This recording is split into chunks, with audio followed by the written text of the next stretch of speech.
بسم اللہ الرحمن الرحیم۔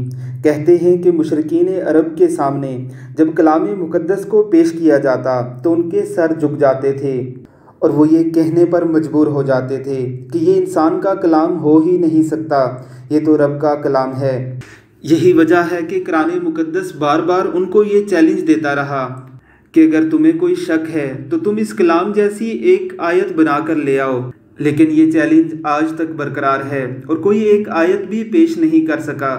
اللہ رب العزت قرآن پاک میں فرماتے ہیں لو انزلنا ھذا القرآن علی جبل لرأیتہ خاشعا متصدعا من خشیۃ اللہ وتلک الامثال نضربها للناس لعلهم یتفکرون۔ اگر ہم اس قرآن کو پہاڑوں پر نازل کرتے تو وہ کانپتے اور اللہ کی خشیت سے ریزہ ریزہ ہو جاتے۔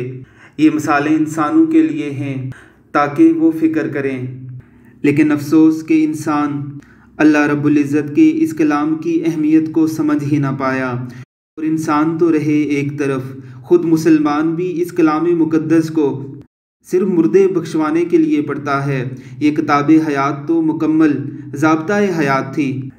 اللہ رب العزت ہمیں اس مقدس کلام کو صحیح انداز میں پڑھنے اور سمجھنے کی توفیق عطا فرمائے۔ ذرا دیکھیے اس کوے کو، اس کے سامنے موبائل پہ اللہ رب العزت کے اس کلام کی تلاوت لگائی ہوئی ہے۔ یہ تلاوت سنتے ہی اپنا سر جھکا دیتا ہے۔ ویڈیو میں واضح دیکھا جا سکتا ہے کہ کس طرح یہ پرندہ بھی اللہ کے کلام کے سامنے جھک جاتا ہے۔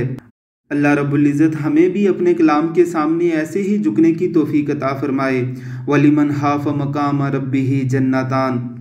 جو شخص اپنے رب کے سامنے کھڑے ہونے سے ڈر گیا، اس کے لیے 2 جنتیں ہیں۔